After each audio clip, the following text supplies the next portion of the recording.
Dituding manfaatkan viralnya Inara Rusli untuk kepentingan bisnis, Richard Lee tak ambil pusing. Dokter sekaligus YouTuber Richard Lee tak ambil pusing saat dituding memanfaatkan Inara Rusli.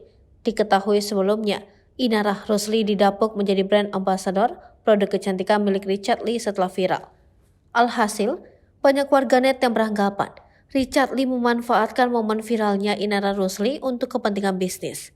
Dikutip dari YouTube Melanie Ricardo, Richard Lee mengaku tak ambil pusing dengan tudingan tersebut.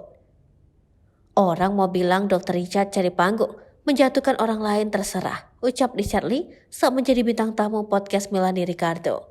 Kendati demikian, Richard Lee mengaku sempat takut ketika kolaborasinya dengan Inara Rusli viral. Rupanya Richard Lee mengkhawatirkan mengenai banyaknya hujatan yang akan ia terima. Pasalnya Richard Lee turut mempertaruhkan brand produk kecantikan miliknya. Ini yang kita takutkan loh, yang kita takutkan viral terus banyak hujatan. Ini yang aku pertaruhkan juga brandku ini, ungkapnya. Dalam tayangan tersebut, Richard Lee sempat membeberkan fakta mengejutkan.